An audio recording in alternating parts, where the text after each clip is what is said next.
So another important question, yeah, another important question to explore when it comes to getting back in the game and getting back dating is about skills or how to improve or what to improve or how to pick up a sense of skillfulness. A lot of men are asking these questions, right? And just to frame this a little bit more, the dating advice from 15, 20 years ago that I think you were kind of countercultural or a fringe voice in this was that these are different strategies and methods and techniques that you can use to create connection somehow. You need to build up build up your connection by all these different phases, and then you can lead her or influence her. And you were saying since the beginning, I don't believe in stages, and Mm. authenticity is the greatest aphrodisiac, and your authentic self is your most attractive self. And it feels to me that what was a bit of a niche and a different view 15, 20 years ago is a lot more mainstream now. The number Oh, of people that you have to convince actually authenticity is a good thing and the world is actually responds a lot better to your authentic self. I think people take that on as a lot more normal. uh, authenticity. It's a cult of authenticity today. What Okay, a thing to say. go ahead. Because we're so centered on our own experience that we're navel gazing, and which is a new thing on Earth. Because we've always had sense of getting validation or getting of communicating with the other, as Heidegger says, and as opposed to just communicating with ourself and ourself alone and trying to get all.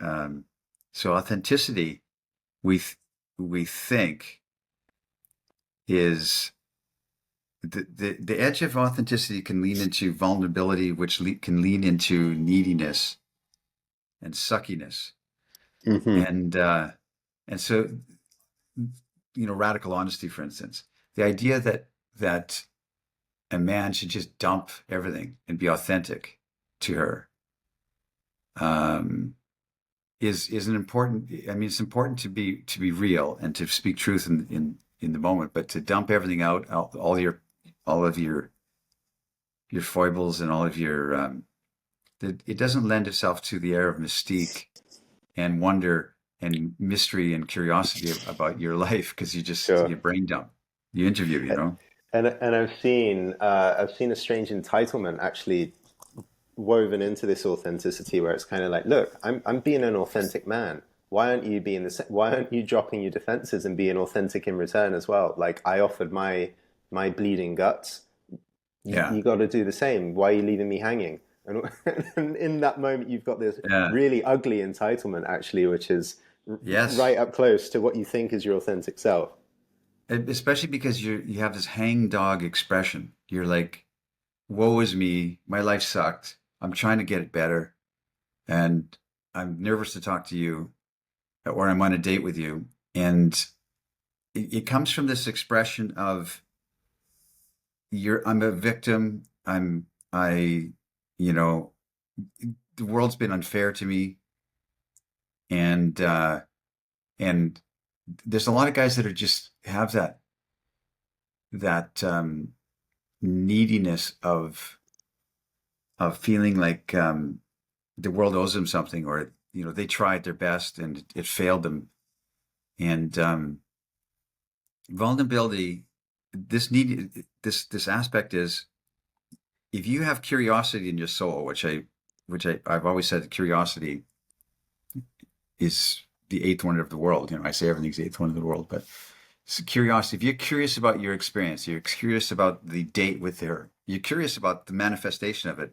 It's coming together, and she accepted, and you have this wonderment, a sense of wonderment, as opposed to I suck and I hope this works. It's a authenticity imbued with curiosity about you and your whole experience and your narrative of life. That's a great, great, great, great thing. But authenticity, Hmm. which is just opening up your your your heart and dumping, it's just a bunch of data. No one cares. No one's thinking about you. You know, it's just data. Data, data is just flowing around as information is data that's collated. Yeah. and wisdom is information that's been contemplated. Yeah. So it's a fine Just line. laughing I'm laughing at the sense of data because we have a lot of people in and around our community that have done all kinds of trainings, and it's like I'm feeling tingling right now in my solar plexus. Like this is a share that is kind of meaningful or moves something forward in any way. Um, so I started off the video. I wanted to Yeah. discuss with you about skills, right? And we have this sidetrack on authenticity. Where the notion of skills comes from is a man watching this is thinking, yeah, Zan, I'm your archetypal man. I just came out of a divorce. I've contemplated my life circumstance quite deeply, and I'm wandering around in the night, looking and seeing what women are there. I'm kind of branching out and going back. But what do I do?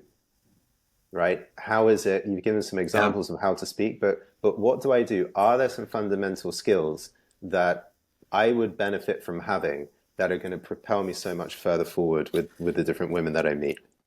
Yeah. It, when I was young, I thought it was all this kind of thing you have to learn, this skill set you have to learn, tips and techniques, they called it. Remember back in the day? Hmm. And the more you study this, the more you try and understand this, the more I've coached men for 20 years, and the more I've learned my own relationship uh, things, you realize how simple it really can be, which is just expressing what you want. And I say it all the time, but it really is just instead of asking for things, speak what you want. Just express it. Statements instead of questions. So if you say, um,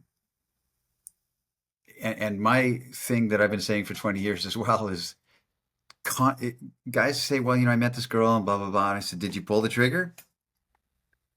Did you pull the trigger? Did you invite her? Did you say, listen, would you like to join me at this? Or can I see you tonight? Did you pull the trigger? Well, no, I didn't feel the time was right. Well, the time is always right. The number one skill set you can have is to invite. Say, listen, I just met you, Starbucks here, and uh, and I think you're pretty, and I would like to see you again. You know, and the 80-20 rule kicks in. 80% of women say, I can't, I'm married, I have a boyfriend, I'm not interested. But 20% will say, okay, do you have a phone number? So what we're not doing is pulling the trigger. And and because we don't think we're ready yet. We don't think we're confident enough yet. We don't think she's receptive enough yet. And so we have an interaction with the woman and she's engaging with us as opposed to blowing us off or, not interested sort of thing. She's engaging and we just start to blather on and keep talking as opposed to, you know what? I would like to see you again. How do I find you? How do I find you again? I'd like to continue this conversation. That's a great thing to say. Mm. And invite. So the practical technique of, I mean, the Zan method. Remember there was these methods back in the day, in seduction community days. And the Zan method that Neil Strauss said was Zan's method is just to invite and leave the invitations out there. This is true. You're invited. Talk, talk, talk, talk. I can't right now, blah, blah. Okay. And you're still invited. Talk, talk, talk. I can't, but thank you. You're still invited. Just we leave it out there. So recognize that we're broken, that she's broken. By that, I mean, we're all insecure. We're all trying to figure it out. We all feel like, man, um, she's thinking that she's looking old. She's starting to get wrinkles. She's worried about that. And her ass is getting a little fat. And she's bothered by that this morning. And she meets you, you know? And you recognize that everybody's like in their head thinking about themselves. Nobody's thinking about anybody else. And you just express, there's something about you that I'm drawn to and I would like to see you again. It's as simple as that. That's the technique. Go forth in the land of women, engage, express statements of how you want your life to look like. I would like to see you again. I was over there and I saw you and I think you're pretty. Those are statements of truth. And then pull the trigger. You got to pull the trigger. What do you got to lose? She can say no. Okay. Then you continue on. Because 80% are going to say no. They say 80% would say no to me, would say no to Jordan Luke Collier. 80% of women would say, I'm not interested. I can't. I have a boyfriend, married. blah blah blah, to anybody, to anybody who we think is fantastic with women. But the difference is they just keep going. They don't say, okay, well, I gave it my shot. I'm going to go back home and watch Netflix now because I tried and women rejected me. Because I talked to two women and they both said, I'm married. So yeah, I suck, Collapse back into the cave collapse and back. the Yeah. yeah life position. Um, there's a few different things you said in all of that, so I want to recap. A lot of what you're sharing, instead of really skills, it's a sense of trying to always remember. So remembering that you might feel that you're broken and insecure, but remembering that she feels broken and insecure often, perhaps as you speak with her as much as you do. So this Yes. is kind of less a skill, but a permanent recognition, which is really easy to forget. Yeah, because everyone is posturing, and we see her, the images she posts on Instagram, and they're all, maybe filtered a little bit. But we think, man, she's so beautiful, and she radiates confidence in these pictures. And then you see her in real life, and talking over there with her girlfriends, and she looks so confident, so put together, and so elegant, and you think, I'm not that. I'm not elegant, Mm. confident, and coiffed like she is on my on my Instagram profile. But she's thinking the same thing. And when that realization, it's hard for us to believe because you think, look at her, she's so beautiful. There's no way that she's feels uh, as insecure as I do. There's not a chance in the world. Mm. And men almost get mad at me when I suggest that. They say, well, how's that possible? Look at her. Look at me. Come on. But you You know? you forget that actually, when you look at her on a Friday night in the middle of five or six girlfriends who are creating a kind of sense of safety and laughter and sisterhood and so on, that's the peak. Like she might have spent 2 or 3 hours preparing how she looks, and that's the peak of how good she's going to feel and how in her body she's going to feel and how kind of Yeah. dramatic she will look. A lot of the rest of the week is going to look like sweatpants and checking the phone and kind of being in Even the that bed, evening. waiting for something to happen. Yeah. Even that evening, she might be the prettiest one and the most in shape one, of her group. And she still doesn't think it. And she still is comparing herself to her girlfriend. So she wore that necklace, dang and all.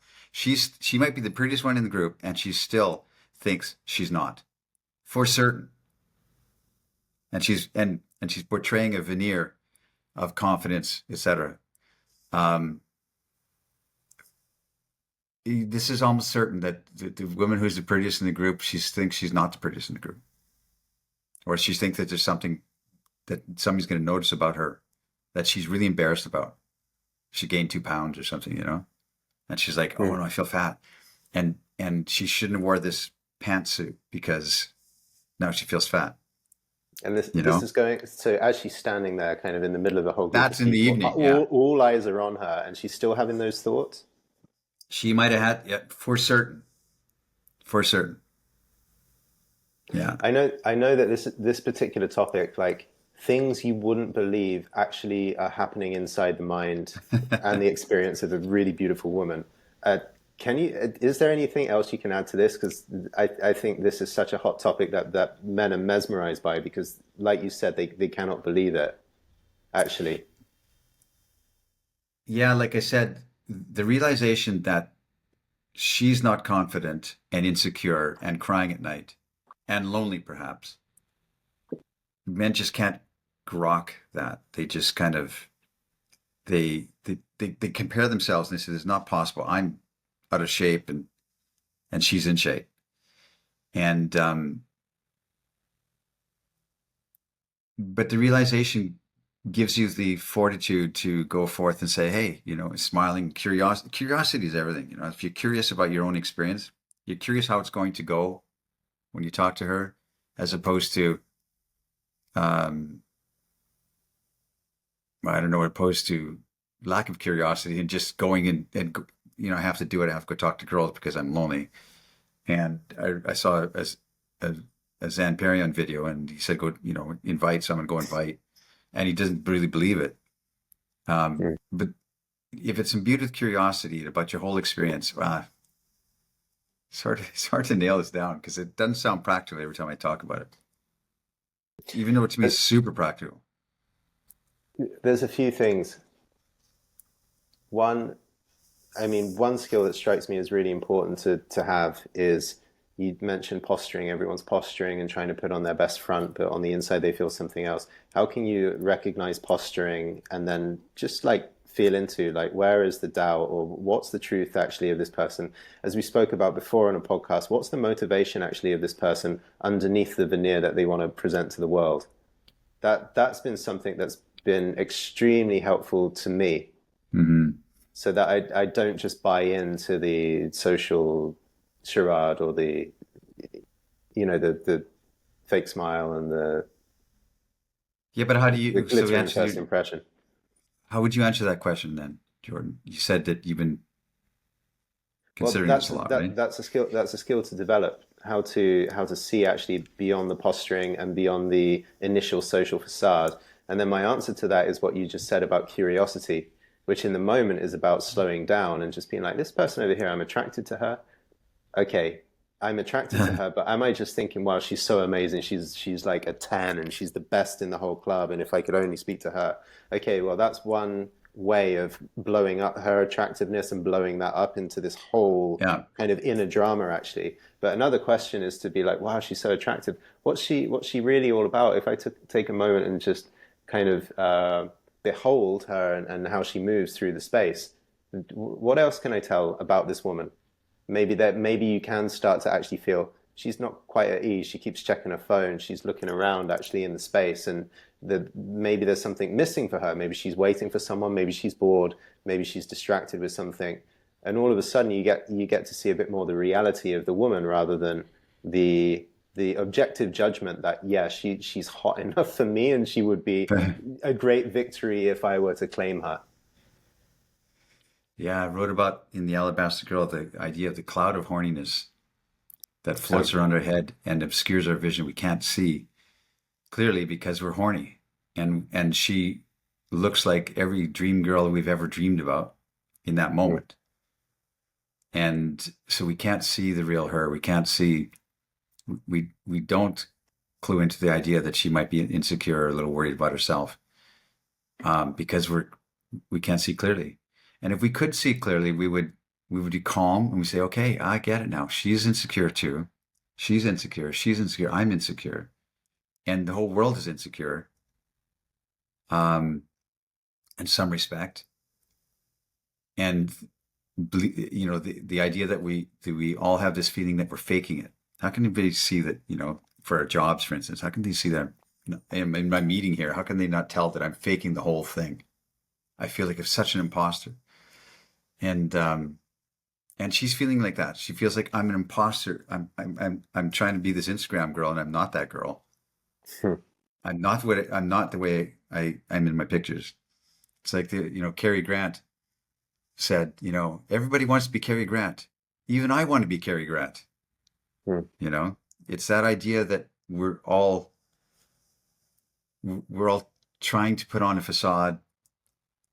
Um, and when you read, I guess I just keep circling back to the same self-helpy type of phrasing, which is we're all, when you realize that we're all in the same boat, we're all in the human condition. Something relaxes off you, something falls off your back like a heavy cloak, and you can wander into the earth and say, you know what? There's something about you I'm drawn to, and I don't know why, and I don't know your name, but I would like to know your name.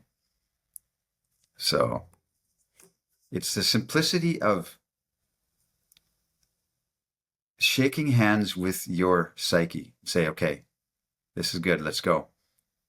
You know, I'm on a quest. I'm trying to get more excellent. I'm not status quo is good, and I'm not settling and saying, okay, well, I'm not going to get in shape because Zan said, just take stock of yourself and go forth.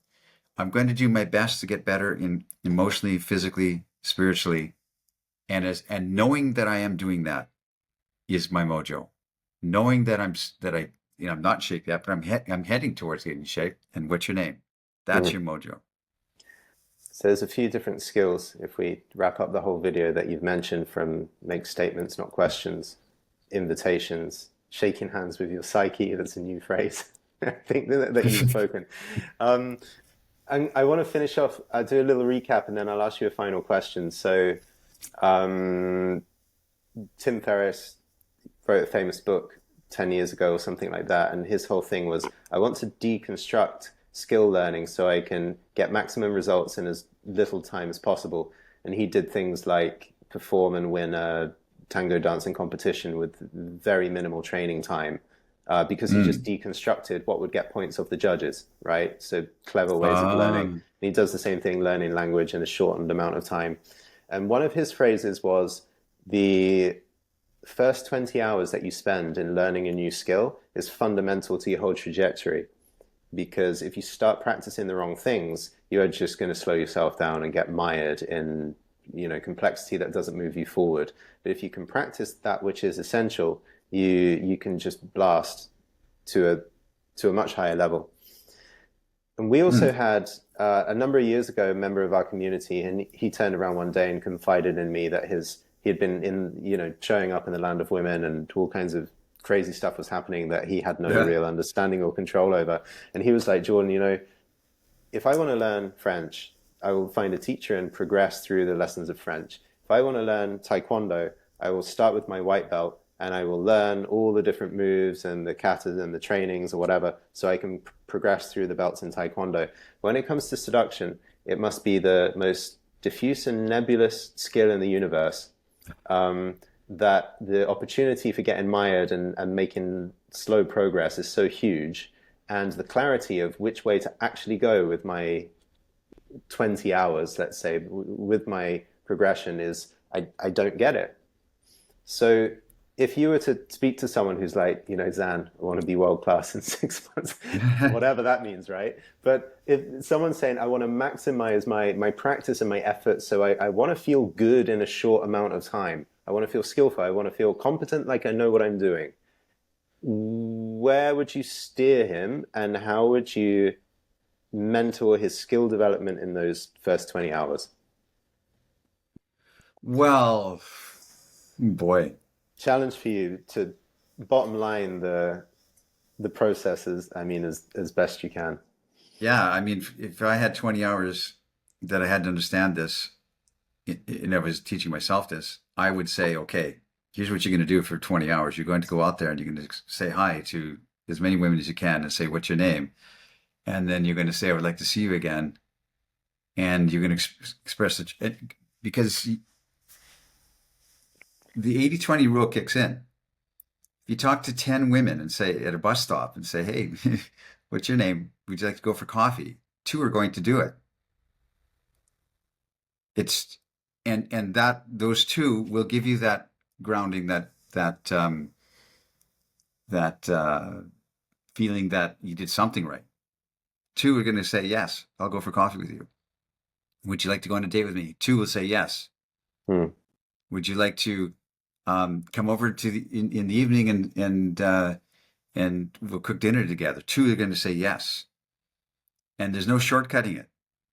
The problem is we run into the 80% in our initial attempt, and we say, okay, that sucked, it didn't work, and I need more self-help books, and I need to take more programs, and I need to take a weekend intensive, just to try and feel like I can move forward. But the secret of this whole self-help industry, if you just showed up, Woody Allen said that 80% of success is just showing up. If you just showed up and you talked to women, and said, hey, I don't know, what's your name? Hey, would you like to go on a date? If you did that to 10 women, two are going to go. Two are Hmm. going to say, sure, yeah, I'll go on a date with you. You said to 10 women, uh, would you like to join me in my bed? I would like to spend the night with you. Two are going to say yes. And That's cool. Yeah, that's really yeah, specific. So you're saying go out into the land of women. Hello, what's your name? Make a statement, make an invitation, and yeah. Go out don't look tonight. back. Go out tonight and say to 10 women, hello, what's your name? My name is Zan, and I think you're pretty. 10 times. And would you like to go on a date with me this weekend? Two are going to say yes. Mhm. And then I Have would some say of on the those. that yeah, that's kind of the core action skill. And then the more internal skill that I would throw onto that is learning the skill of how to shake hands with your psyche, because how much enjoyment and how good it feels to you and the women that you meet when you say these things is contingent Yeah. on how much you've shaken hands and befriended your inner self with all of its flaws and kinks and parts that you would probably prefer to hide. So I that's can't the emphasize that enough, Jordan, that the biggest part of this thing is to look yourself in the eye and and accept, come to terms with it. Accept that, you didn't, you, you know, you got to shake hands with the past and shake hands with yourself and say, I'm a student of life, and you can't fail because you're trying. If you're sincere, if you're sincere, then no matter what happens when you go into the world, if your intent was sincere, if you really like that woman and you said, I would like to see you again. I think you're very pretty, and she flatly turns you down. Were you sincere? If you were sincere and that was an honest attempt on your part, you can go home, look in the mirror, and say, "You did it, man. I got you." mm, And that's a big thing, is to come to terms with ourselves, not settle, but start to like ourselves, like this like the little boy in you again. There's a little boy that was scared because parents were fighting, but you've got to you got to excuse me, you got to like that little boy. He's got to feel that you like him.